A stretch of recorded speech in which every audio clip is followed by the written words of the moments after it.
नमस्कार, मी रेखा. सर्वांचं खूप मनापासून स्वागत. आज आपण कुरमुऱ्यांचे लाडू करणार आहोत. संक्रांती तरी रथसप्तमीपर्यंत हळदी कुंकू चालू असतात, तर त्यावेळेस मुलांना देण्यासाठी अशा पद्धतीचे कुरमुऱ्याचे लाडू आपण तयार करून ठेवू शकतो. एरवीसुद्धा मुलांना असे कुरमुऱ्याचे लाडू करून ठेवले तर मुलं अगदी आवडीने खातील. मी इथे 1 कप चिक्कीचा गूळ घेतलेला आहे आणि 3 कप आपल्याला कुरमुरे घ्यायचे आहेत. अगदी परफेक्ट प्रमाण आहे हे. अगदी झटपट होतात, याला जास्त वेळसुद्धा लागत नाही. आता कुरमुरे छान 3 ते 4 मिनिट लो फ्लेमवर परतून घ्यायचे आहेत. थोडेसे खरपूस करून घ्यायचे आहेत. सतत हलवत आपल्याला हे कुरमुरे छान खरपूस करून घ्यायचे आहेत. खूप जास्त वेळ लागत नाही याला, अगदी पटकन छान कुरकुरीत होतात हे.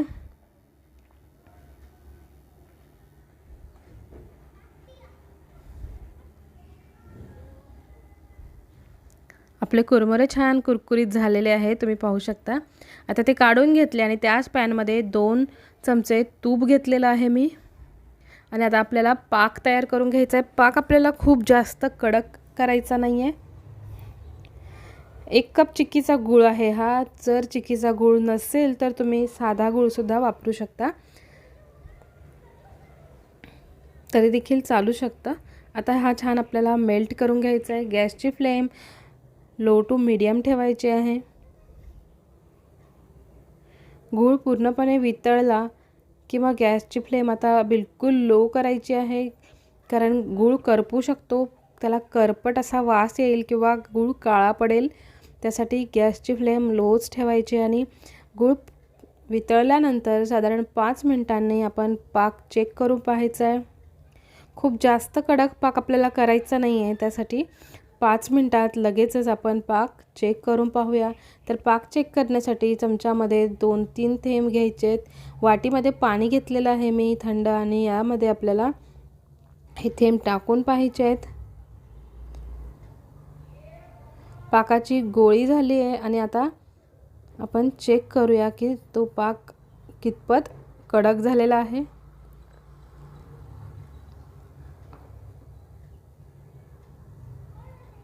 तार ओढली जाते, म्हणून याच्या पुढे अजून साधारण 3 ते 4 मिनिट शिजवून घ्यायचं आहे आणि त्यानंतर लगेचच आपल्याला यामध्ये कुरमुऱ्या घालायच्या आहेत. गॅसची फ्लेम लोच ठेवायची आणि व्यवस्थित हे मिक्स करून घ्यायचं आहे. अगदी सर्व कुरमुऱ्यांना छान गूळ लागला पाहिजे, अशा पद्धतीने आपल्याला व्यवस्थित सर्व एकजीव करून घ्यायचं आहे.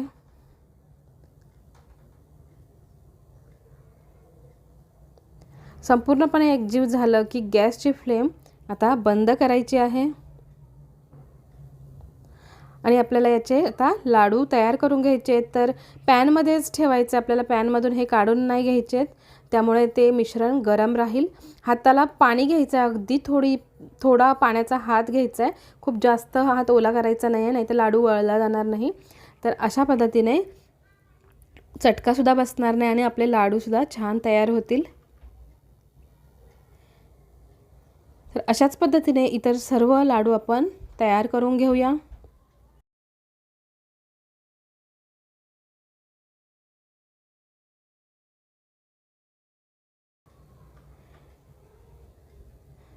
अगदी पटकन हा लाडू वळला जातो, खूप जास्त आपल्याला मेहनत देखील करावी लागत नाही. तर अशाच पद्धतीने आपण सर्व हे लाडू तयार केलेले आहेत. अगदी काही वाया न जाता बिलकुल आपले छान लाडू सगळे तयार झालेले आहेत. तर मग हे कुरमुऱ्यांचे लाडू तुम्हाला कसे वाटले? तुम्ही हे नक्की ट्राय करून पहा. रेसिपी आवडली असेल तर लाईक करा, शेअर करा. चॅनलला अजून सबस्क्राईब केलं नसेल तर सबस्क्राईब करा. चॅनलला सबस्क्राईब करून बेल आयकन हिट करा, म्हणजे येणाऱ्या प्रत्येक व्हिडिओचं नोटिफिकेशन तुम्हाला मिळेल. तर मग पुन्हा भेटूया एका नवीन रेसिपीसोबत. तोपर्यंत धन्यवाद.